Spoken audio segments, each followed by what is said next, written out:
Yesterday I had somebody ask me a question about my background, and as I was explaining it to them, I figured I'd make a video because then it gives a little bit more of an understanding of who I am. I was born in 1979 in Guatemala, in a town called Chacaj, which is right next to El Rio Lagartero. The river itself is the border between Chiapas and Guatemala. The closest town on the Chiapas side is Las Delicias, and the closest town on the Guatemala side is Ojos de Agua, and then Tres Nances.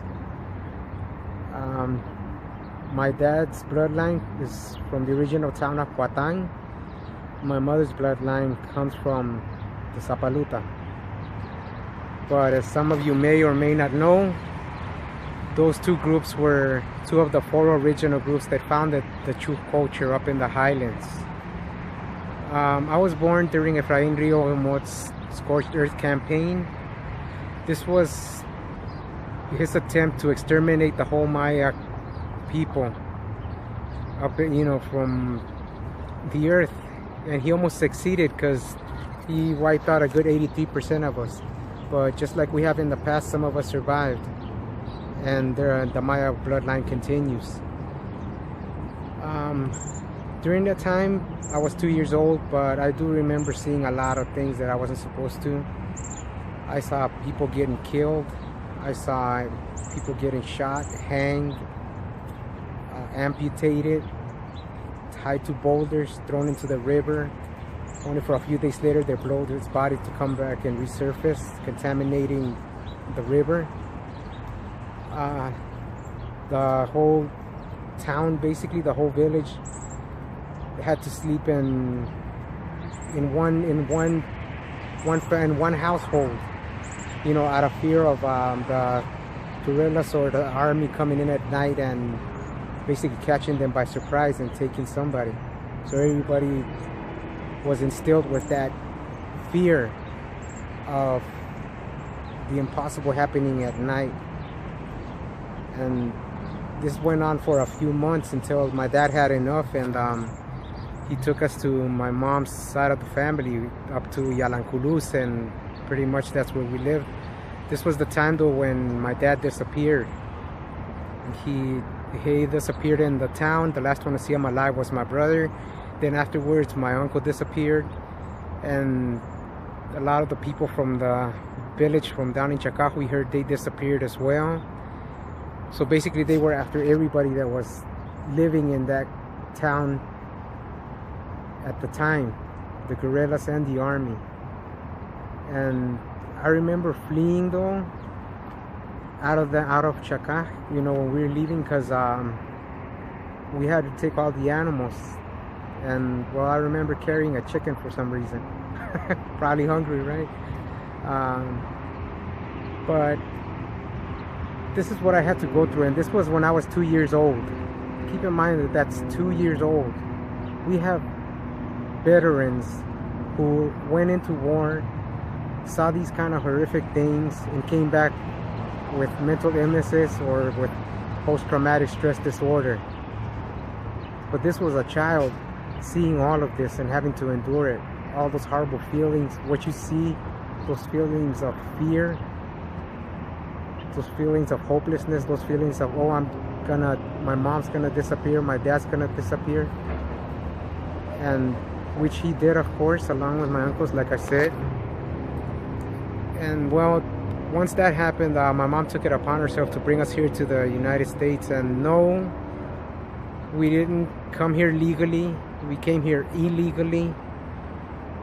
We didn't have visas.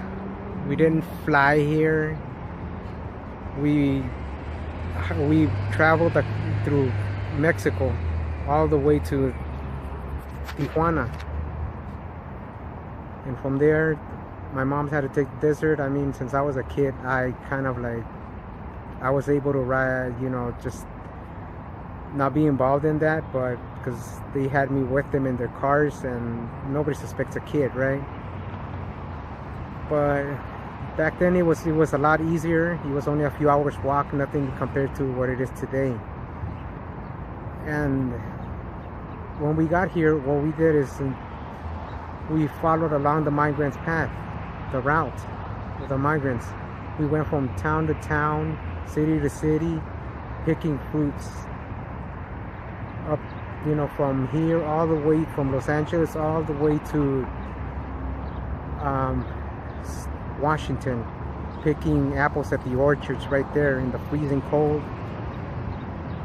And during that whole trip, we were homeless basically because we were living out of the car. We were suffering from the cold that during the mornings, the nights, we were living out of there.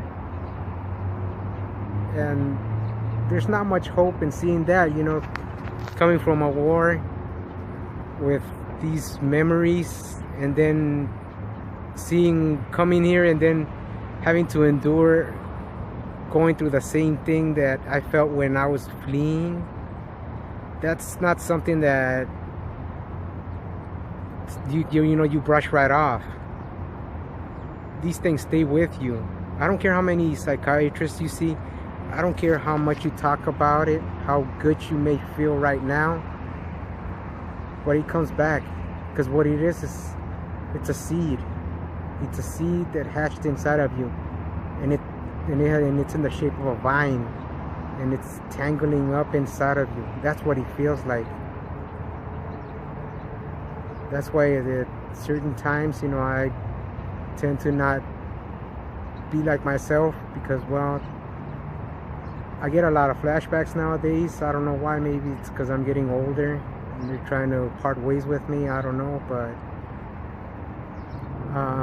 some people are able to understand that, some people don't, you know, and I can respect that. But not everybody is born, you know, behind a white picket fence. Not everybody's born here on the blocks. Some of us came from other countries, came from dirty roads, pathways, to the city blocks, the concrete, walking on that. It's adapting after adapting, adapting and adapting, all just to survive, and yet we continue. So don't give up.